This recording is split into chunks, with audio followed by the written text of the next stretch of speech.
आज मैं कुछ ऐसी बात आपके बीच में रखने जा रहा हूं, कुछ ऐसे सच मैं आपके सामने आपके बीच में रखने जा रहा हूं जो सच आपको मिस्र से निकाल कर कनान तक पहुंचाएगी। Praise the Lord, hallelujah. अब आप मिस्र में नहीं है, अब आप यात्रा में है कनान की ओर। आपको कनान पहुंचना है।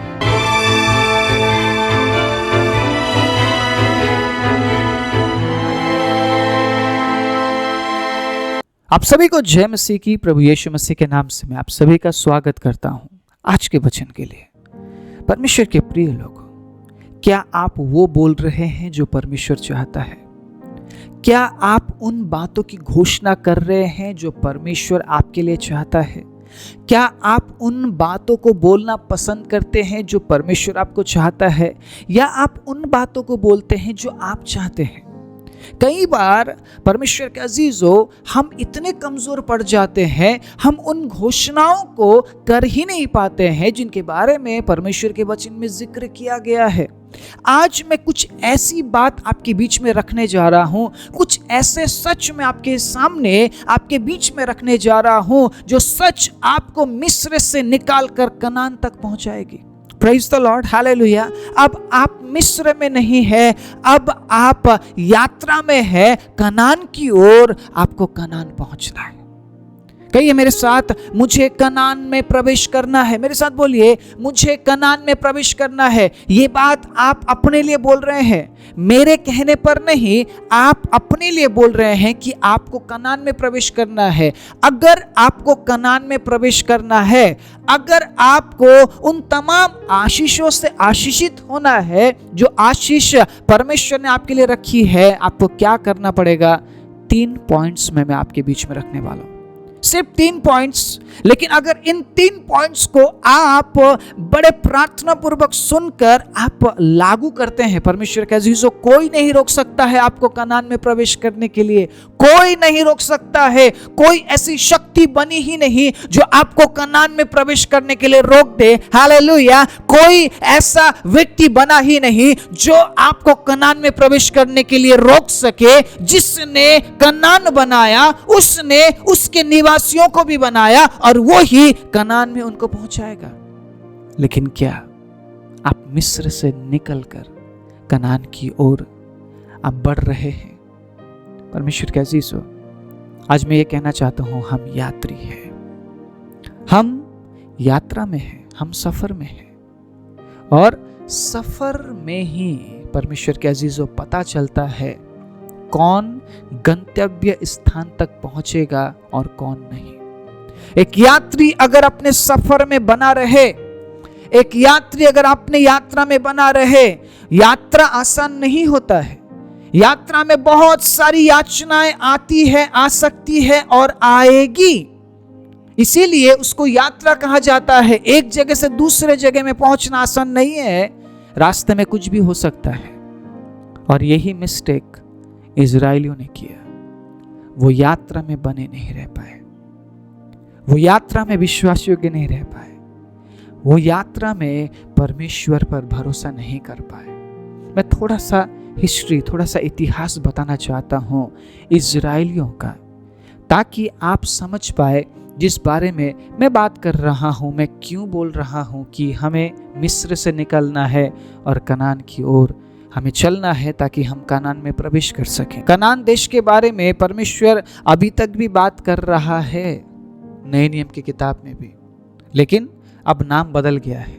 परमेश्वर के अजीजों, देश वही है, आशीषों का देश है, बहुतायत का देश है, लेकिन अब जगह और नाम बदल चुका है। अब उस कनान देश का नाम है सिय्योन देश। लेकिन मैं आपसे पूछना चाहता हूं, क्या आप मिस्र से निकल पाए हैं या नहीं? समझाऊंगा मैं, बड़े ध्यान से सुनना। कुछ समय बैठकर प्रार्थना पूर्वक सुनिएगा।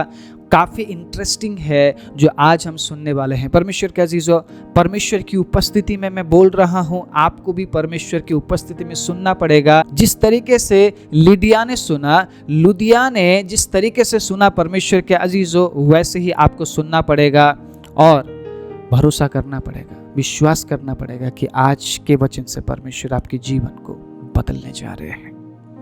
कनान देश में सिर्फ 2 व्यक्ति पहुंचते हैं। लाखों के तादाद में लोग निकलते हैं मिस्र से, लेकिन सिर्फ 2 व्यक्ति कनान में प्रवेश करते हैं। क्यों? परमेश्वर के अजीजों, यात्रा में ऐसा क्या हुआ कि बाकी लोग कनान देश में प्रवेश नहीं कर पाए? क्या परमेश्वर नहीं चाहते थे कि लोग कनान देश में प्रवेश करें? क्या परमेश्वर ने उनको कनान देश में प्रवेश कराने के लिए मिस्र से नहीं निकाला था? क्या परमेश्वर का योजना उनको यात्रा में खत्म कर देना था, रास्ते में ही उनको खत्म कर देना था? क्यों फिर परमेश्वर ने मिस्र से इजरायलियों को निकाला? बहुत सारे सवाल है और जवाब भी परमेश्वर के वचन में ही है कि वो क्यों कनान में प्रवेश नहीं कर पाए। आपको समझना पड़ेगा परमेश्वर के लोगों के जीवन में ऐसा क्या हुआ, क्यों परमेश्वर अपने अनुशासन की वजह से उनको मिस्र में प्रवेश करने नहीं देता है। क्या ऐसा हुआ? जो भी हुआ सफर में हुआ। जब वो मिस्र में थे, वो नियमित रूप से प्रार्थना करने वाले, प्रभु को याद करने वाले, परमेश्वर के छुटकारे के लिए इंतजार करने वाले लोग थे। मिस्र में वो अच्छे थे, मिस्र में वो आत्मिक थे, मिस्र में वो दुखी थे, मिस्र में वो नम्र थे, मिस्र में वो दयाबंद थे। लेकिन जैसे ही वो मिस्र से निकाले गए, उनके जीवन में ऐसा क्या हुआ कि वो कनान देश में प्रवेश नहीं कर पाए। मिस्र में वो हमेशा प्रभु हमें बचा, प्रभु हमें छुड़ा, प्रभु आप कब अपने मसीहा को हमारे लिए भेजेंगे, वो हमेशा प्रार्थना करते रहते थे। करीबन 400 साल उन्होंने मिस्र में रहकर प्रार्थना करते हुए समय बिताया, दया मांगते हुए समय बिताया। उन 400 सालों में परमेश्वर ने उनके हालात को देखा और उन 400 सालों में परमेश्वर के अजीजों, परमेश्वर ने देखा कि वो मुझे पुकार रहे हैं, उन्हें छुटकारे की जरूरत है। परमेश्वर के अजीजों, परमेश्वर ने मसीहा को भेजा। मूसा परमेश्वर की तरफ से उन लोगों को छुड़ाने के लिए गया। आप समझ रहे बात यहाँ पर? जब तक वो मिस्र के अंदर थे, ये लोग नम्र थे, ये लोग प्रार्थना करने वाले थे, ये लोग दया मांगने वाले थे, ये लोग एक दूसरे को मदद करने वाले, उत्साहित करने वाले थे। लेकिन जैसे ही मिस्र से ये बाहर निकलते हैं, परमेश्वर के अजीजों, इनके जीवन में सब कुछ बदल जाता है। ये अनाज्ञाकारी बन गए, ये कुड़कुड़ाने वाले बन गए, ये डिफरेंस बताने लगे परमेश्वर को कि प्रभु मिस्र में ऐसा था और आप ऐसा कर रहे हैं। ये परमेश्वर के कामों पर दोष लगाने वाले बन गए, ये परमेश्वर के दास पर दोष लगाने वाले बन गए। ये बस चिन्ह और चमत्कार देखना चाहते थे। जैसे ही परमेश्वर चिन्ह और चमत्कार दिखाए, कुछ समय के लिए ये सन्न हो जाते, कुछ समय के लिए इनको लगता कि परमेश्वर हमारे साथ है, और जैसे ही कुछ समय बीत जाता है, फिर से ये कुड़कुड़ाने लगते हैं, फिर से ये परमेश्वर के कामों पर निंदा करने लगते हैं, फिर से भरोसा न करने वाली बातें ये बोलने लगते हैं, फिर से अनैतिक काम ये करने लगते हैं। फिर से जैसे ही परमेश्वर इनके बीच में कार्य करे, फिर कुछ समय के लिए ठीक हो जाते, फिर वैसे ही बन जाते। लेकिन 400 साल जब उन्होंने मिस्र में बिताया, तब ये लोग ऐसे नहीं थे। ये निरंतर प्रार्थना करने वाले, दया मांगने वाले और उस जगह से निकलना चाहते थे, उस बंधुआई से निकलना चाहते थे। उन्हें फ्रीडम चाहिए था। लेकिन जैसे ही परमेश्वर ने उन्हें स्वतंत्र किया, उन्हें फ्रीडम दिया, अब उन्हें फ्रीडम से मतलब नहीं है, अब उन्हें आशीष चाहिए। जैसा जो वो बोलते हैं वो कर दो। अगर परमेश्वर ने वो काम कर दिया तो ये लोग बहुत खुश, ये आनंदित। लेकिन जैसे ही कुछ दिन बीत जाए, फिर ये निंदा करने लगते, फिर ये कुड़कुड़ाने लगते। परमेश्वर का अजीज हो, मूसा को कई बार परमेश्वर ने पूछा, क्या मूसा मैं इनको खत्म कर दूं क्या? मूसा कहता है, प्रभु इन्हें मौका दीजिए, इन्हें खत्म मत कीजिए। 40 साल तक परमेश्वर के अजीज हो, परमेश्वर ने उनको झेला है। 40 साल तक उनके कुड़कुड़ाहट को परमेश्वर ने सुना। फिर भी देखिए वो कितना दयालु है। परमेश्वर ने यह ठान लिया कि तुम लोग कनान में प्रवेश नहीं करोगे, तुम लोग कनान में प्रवेश नहीं करोगे। परमेश्वर ने ठान लिया ये बात। लेकिन उसी जगह में परमेश्वर का दया उन पर था। उनके कपड़े भी पुराने नहीं हुए और उनके जूते भी नहीं फटे। मैं आज कहीं पे जोड़ना चाहता हूं इस वचन को। बहुत से लोग यीशु मसीह के अनुग्रह में उछल रहे हैं, कूद रहे हैं, वो कुछ भी कर रहे हैं, परमेश्वर के अजीजों, अगर परमेश्वर ने ठान ली हमें अनंत जीवन नहीं देना है, हमें किसी भी तरीके से अनंत जीवन नहीं मिलेगा। बेशक हम उसके अनुग्रह में हम उछलेंगे, कूदेंगे, लेकिन परमेश्वर के अजीजों हमें अनंत जीवन नहीं मिलेगा। ये सवाल है, कितने लोग परमेश्वर के राज्य में प्रवेश करेंगे? ये सवाल है। क्या आप जो इस वचन को सुन रहे हैं, क्या आप उसके राज्य में प्रवेश करेंगे? आपको क्या लगता है? आपने क्यों विश्वास किया इजराइलियों की तरह सिर्फ उसके चमत्कार को देखने के लिए, सिर्फ आशीष को देखने के लिए? क्या आपका प्रभु जब चमत्कार नहीं करता है तो क्या वो आपका परमेश्वर नहीं है? इजराइलियों को बस फायदा चाहिए था परमेश्वर से। उन्हें परमेश्वर से कोई मतलब नहीं है, उन्हें श्रद्धा से कोई मतलब नहीं है, उन्हें पवित्रता से कोई मतलब नहीं है, उन्हें परमेश्वर को प्रसन्न करने वाली बातों से कोई मतलब नहीं है। उनको बस उनकी जरूरत की चीजें चाहिए प्रभु से। जब वो बोलते हैं प्रभु मांस खिला, प्रभु मांस खिलाना है। जब वो बोलते हैं कि प्रभु ऐसा कर, प्रभु वैसा करना। कई बार उनके बीच में सांप आए, जहरीले सांप, कई बार उनके बीच में बीमारी आई अनाज्ञाकारिता की वजह से, क्योंकि वो सिर्फ चिन्ह और चमत्कार देखना चाहते थे। और इस समय में, इस युग में लोग फिर से उसी रूप में दिखाई दे रहे हैं। हम जो मसीह लोग हैं, अब हमारा भक्ति परमेश्वर के लिए नहीं है, अब हमारा भक्ति इंसानों के लिए है और चिन्ह और चमत्कार के लिए। जहां पे चिन्ह और चमत्कार है वहां पे भीड़ देखिए कितना है, लेकिन जहां पे सत्य की बात की जाती है वहां लोग नहीं जाना पसंद करते। वहां वो बोलते हैं, बस वो तो बोलते रहते, दिखाते कुछ नहीं है। मैं कहना चाहता हूं, मैं पूछना चाहता हूं, क्या आज भी आप मिस्र में जी रहे हैं? ये इजरायली लोग ये मिस्र से निकाले जा चुके थे, लेकिन इनका दिल मिस्री था, इनका दिल मिस्री था। ये हमेशा मिस्र की बात करते रहते थे। ओ मिस्र में तो हमें ये मिलता है, मिस्र में वो मिलता था। मूसा, तूने हमें रेगिस्तान में मारने के लिए लेकर आया मिस्र से।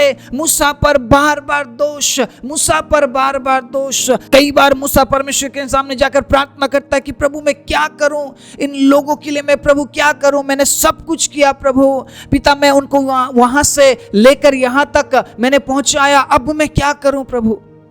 कई बार मूसा कहता है कि प्रभु मैं नहीं कर पाऊंगा, शायद मैं इन लोगों की अगुवाई नहीं कर पाऊंगा। कई बार मूसा ने प्रार्थना किया, लेकिन फिर भी मूसा ने उस काम को नहीं छोड़ा।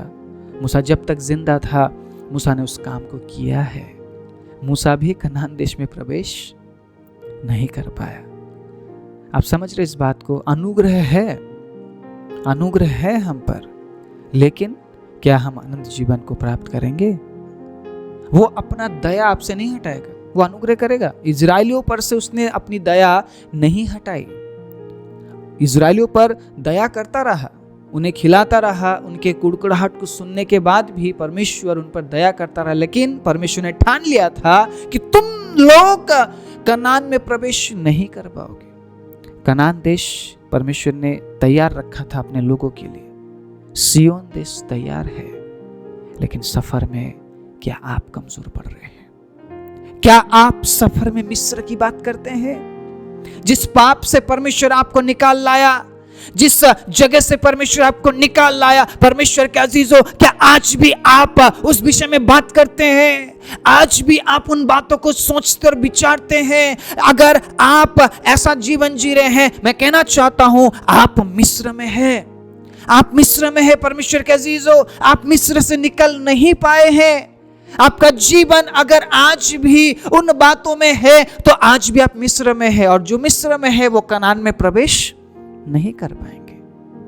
इजरायली लोग यात्रा में थे, लेकिन वो दिल से मिस्री थे। वो मिस्र की बात करते थे, वो मिस्र की तारीफ करते थे, जिस परमेश्वर ने उनके लिए लाल समंदर को दो भाग कर दिया, जिस परमेश्वर ने मिस्र से निकालने के लिए एक के बाद एक प्रलय मिस्र में भेजा, जिस परमेश्वर ने उनके लिए अद्भुत अद्भुत काम दिखाए।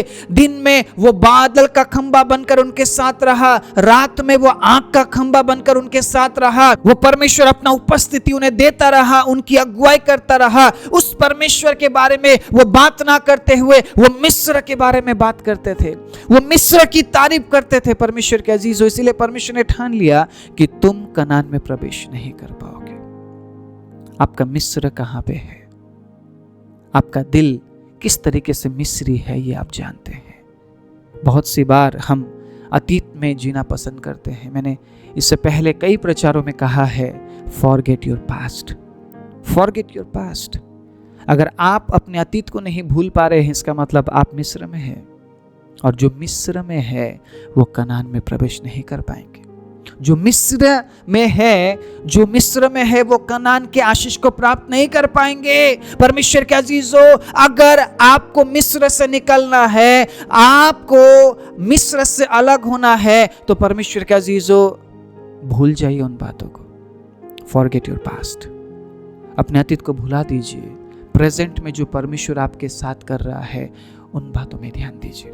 बहुत से लोग कहते हैं, प्रभु में आने से पहले तो मेरा फाइनेंशियल स्थिति अच्छा था, मैं तो बहुत कमाता था, मैं बहुत कमाती थी, लेकिन जैसे ही मैंने विश्वास करना शुरू किया मेरा कमाई कम हो गया। परमेश्वर के अजीजों, पहले जितना आप कमाते थे उससे ज्यादा आप बीमारी में खर्चा करते थे, जितना आप कमाते थे उससे कभी आपको पूरा नहीं होता था। मैं कहना चाहता हूं, परमेश्वर के साथ अगर आपको थोड़ा भी मिल रहा है, प्रभु का आशीष उसमें है, और वो थोड़ा आपको नरक में लेकर नहीं जाएगा। जो पहले आप बहुत ज्यादा कमाते थे वो बहुत ज्यादा आपको नरक में भी लेकर जा सकता था, लेकिन अब जो परमेश्वर के साथ आपके पास थोड़ा है वो आपको नरक में लेकर नहीं जाएगा, बल्कि आपको स्वर्ग राज्य का वारिस बनाएगा और आपको आशीष का कारण बनाएगा, और बहुतों के लिए आपको उदाहरण का कारण भी बनाएगा। बिना परमेश्वर के बहुत ज्यादा होने से परमेश्वर के साथ थोड़ा होना ही बहुत अच्छा है। आपकी सेहत के लिए बहुत अच्छा है, आपके आत्मिक जीवन के लिए बहुत अच्छा है परमेश्वर के अजीजों, और आप दूसरों के लिए आशीष का कारण भी बन सकते हैं। आज मैं कहना चाहता हूं, परमेश्वर के अजीजों, वो बोलिए जो परमेश्वर आपके बारे में चाहता है, वो बोलिए, वो घोषणा कीजिए जो परमेश्वर आपके जीवन में देखना चाहता है। आप यात्रा में हैं, उस यात्रा को पूरा करना है। जिस प्रकार पौलुस कहता है, मैं दौड़ में हूं, दौड़ में दौड़ते तो सब है, लेकिन इनाम सिर्फ एक व्यक्ति लेकर जाता है। इनाम जीतने वाले बनो, तुम सिर्फ दौड़ने वाले नहीं, जीतने वाले बनो। वो कहता मैं भी दौड़ में हूं और बस मैं पहुंचने वाला हूं, मैं पहुंचा नहीं हूं, मैं पहुंचने वाला हूं। वो अपने बारे में बहुत बड़ी बड़ी बातें नहीं कहता है कि मैं पहुंच चुका हूं, ये है वो है, नहीं, वो कहता मैं पहुंचने वाला हूं। परमेश्वर के अजीजों, हमें दौड़ते रहना है, और उस दौड़ के समय में क्या बोलना है, 3 बातें मैं आपके बीच में रखने जा रहा हूं। सबसे पहली बात, परमेश्वर के अजीजों, स्पीक अबाउट फ्रीडम। स्वतंत्रता के बारे में बात कीजिए, छुटकारे के बारे में बात कीजिए। आप कितना शैतान के बारे में बात करते हैं और आप कितना परमेश्वर के बारे में बात करते हैं ये आप जानते हैं। मैंने बहुत से लोगों को देखा, शैतान ने मेरे जीवन में ये कर दिया, शैतान ने वो कर दिया, शैतान ने ऐसा कर दिया, शैतान ने वैसा कर दिया। अरे शैतान है कौन? क्यों बात करना शैतान के बारे में? एक बार अगर आप शैतान के बारे में बात करते तो 100 बार परमेश्वर के बारे में बात करना है। करते हैं आप 100 बार परमेश्वर के बारे में बात करते हैं? आप चर्चा परमेश्वर के छुटकारे की करते हैं, आप घोषणा परमेश्वर के छुटकारे की। आप बस ये बोलते हैं कि नहीं होगा जी, नहीं होगा। शैतान सुन रहा है, वो आसपास है आपके। वो जिस तरीके से अदन की वाटिका के आसपास ही था, किसने अनुमति दी उसे अदन की वाटिका में घुसने की? किसने अनुमति दी? परमेश्वर भी नहीं रोकता है उसे। सुनिएगा, परमेश्वर भी नहीं रोकता है। अगर वो यीशु मसीह के पास आकर यीशु मसीह की परीक्षा कर रहा है तो क्या वो हमारे आसपास नहीं होगा? आप क्या सोच रहे हैं कि आपने यीशु मसीह पर विश्वास कर लिया तो वो आपको गिराने के लिए कोशिश नहीं करेगा? अगर वो यीशु के पास गया तो वो आपके पास भी आएगा और गिराने की कोशिश करेगा। इसीलिए बात ही नहीं करना उसके बारे में, बात ही नहीं करना है, बोलना ही नहीं है कुछ। ठीक है, आज से ठान लीजिए, मैं मेरे गिरावट के बारे में बात नहीं करूंगा, मेरे बंधन के बारे में बात नहीं करूंगा, मैं बात करूंगा फ्रीडम के बारे में। बोलिए आमीन। मैं बात करूंगा फ्रीडम के बारे में, क्योंकि गलाती 5 अध्याय उसके 1 आयत में कुछ इस प्रकार से लिखा है, मसीह ने स्वतंत्रता के लिए हमें स्वतंत्र किया है, अतः इसी में स्थिर रहो और दासत्व के जुए में फिर से ना जूतो। आपको दोबारा आपके पास्ट में जाकर उन बातों को खंगालने के लिए नहीं बुलाया गया है। सुनिएगा, आपको बुलाया गया है कि आप स्वतंत्रता में जिए और उसी की चर्चा करें। आमीन। आपको परमेश्वर ने स्वतंत्र होने के लिए बुलाया है। दोबारा उस जुए को अपने ऊपर मत ले लीजिए जो जुआ आपने मत्ती 11 उसके 28 में यीशु मसीह को दे दिया है। और यीशु ने कहा, मेरा जुआ ले लो जो हल्का है। परमेश्वर ने आपके भारी जुए को ले लिया जो पाप से लदा हुआ, बुरे काम से लदा हुआ, बंधन से लदा हुआ था, और उसने आपको अपना जुआ दे दिया ताकि आप उस हल्के जुए के साथ उस सफर को पूरा करें और कनान में प्रवेश करें। आपको कनान में प्रवेश करना है। बोलिए आमीन। आप इसीलिए मिस्र से निकाले गए हैं ताकि आप कनान के बारे में बात करें, ना कि मिस्र के बारे में। मिस्र में गुलामी है लेकिन कनान में आजादी है। मिस्र में श्राप है लेकिन कनान में बहुत आयत की आशीष है। परमेश्वर के अजीजों, मिस्र में बंधुआई है लेकिन कनान में छुटकारा है। इसलिए कनान के बारे में बात कीजिए, मिस्र के बारे में नहीं। स्पीक अबाउट फ्रीडम, छुटकारे के बारे में बात कीजिए, शैतान के बारे में नहीं, क्योंकि शैतान आपको बंधन में लेकर जाना चाहता है, परमेश्वर आपको छुड़ाना चाहता है। शैतान आपको दोबारा उसी पाप में लेकर जाना चाहता है, लेकिन परमेश्वर आपको छुटकारे की ओर लेकर जाना चाहता है। अनंत जीवन के लिए परमेश्वर आपको तैयार कर रहा है। इसीलिए आपको फ्रीडम के बारे में बात करना, आपको छुटकारे के बारे में बात करना। बोलिए आमीन। दूसरी बात, मैं बहुत जल्दी बोल रहा हूं, ये करीबन 1-1.5 घंटे का प्रचार है, लेकिन मैं चाहता हूं कि आप पूरा प्रचार सुने, इसलिए मैं बहुत जल्दी से मैं इस बात को रखना चाहता हूं। दूसरी बात कुछ इस तरीके से है, परमेश्वर के अजीजों, स्पीक अबाउट राइचियसनेस। आप पाप के बारे में बात मत कीजिए, आप धार्मिकता के बारे में बात कीजिए, क्योंकि परमेश्वर के अजीजों, इफिसियों 4 उसके 24 में कुछ इस प्रकार से लिखा है, और नए मनुष्यत्व को पहन लो जो परमेश्वर के अनुरूप सत्य की धार्मिकता और पवित्रता में सृजा गया है। हालेलुया। अब हम नए हैं क्योंकि अब हम कनान की ओर बढ़ रहे हैं, और एक नया व्यक्ति कनान में प्रवेश कर सकता है, सियोन में प्रवेश कर सकता है। अब वो नाम और जगह बदल चुका है। अब वो नाम है सियोन देश, जहां पे यीशु मसीह मेरा और आपका इंतजार कर रहा है। Praise the Lord. इसीलिए स्पीक अबाउट राइचियसनेस, धार्मिकता के बारे में बात कीजिए। पाप के बारे में मिस्र में बात किया जाता था, गुलामी के बारे में मिस्र में बात किया जाता था, अब सियोन में धार्मिकता के बारे में बात की जाती है। वहां पे धर्मी लोग ही प्रवेश करेंगे, क्योंकि यीशु मसीह हमारा इंतजार कर रहा है और हम उसी के धार्मिकता में धर्मी ठहराए गए हैं। बोलिए आमीन। Praise the Lord. आज के बाद आप बात करेंगे धार्मिकता के बारे में, क्योंकि जो शैतान की बंधुआई में है, जो मिस्र में है, वो बात करते हैं पाप के बारे में, लेकिन जो छुड़ाए गए हैं और जो यात्रा में है कनान देश की ओर, सियोन देश की ओर, वो बात करते हैं धार्मिकता के बारे में कि परमेश्वर धर्मी है।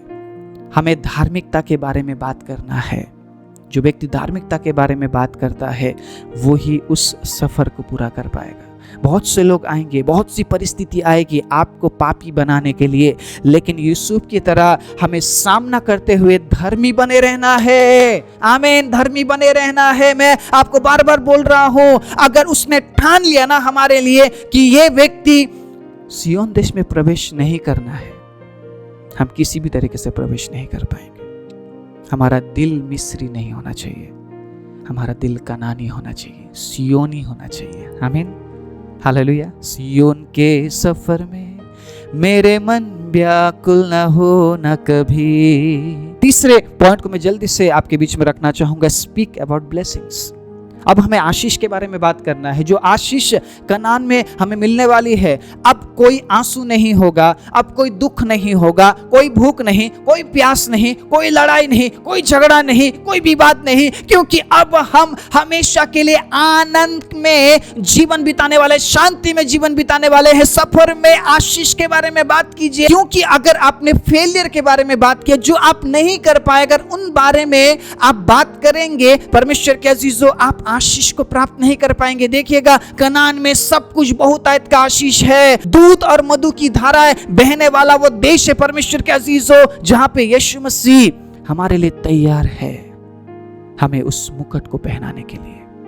इसीलिए अब से हम परमेश्वर के अजीजों आशीष के बारे में बात करेंगे। अब से हम परमेश्वर के अजीजों सिर्फ आशीष के बारे में बात करेंगे। कुलुस्सियों 2:6-7 में आप पढ़ सकते हैं। परमेश्वर ने हमें आशीषित होने के लिए बुलाया है, इसीलिए हमें आशीष के बारे में बात करना, ताकि हम सिय्योन में प्रवेश करें और अनंत जीवन में हम उसके साथ हमेशा सदा के लिए रह पाए। आइए अपने आंखों को बंद करें। राजाओं के राजा, प्रभुओं के प्रभु, मैं धन्यवाद देता हूँ एक और अवसर के लिए कि आपने हमें इस योग्य ठहराया कि हम आपके वचन को सुने। जितनों ने आज के इस वचन को सुना है, उनके जीवन में प्रभु आप नया काम कीजिए, ताकि प्रभु वो अपने आप को कनान के लिए तैयार कर सके। सारी महिमा तो आपको देते हुए प्रार्थना प्रभु यीशु मसीह के नाम से मांगते हैं, आमीन।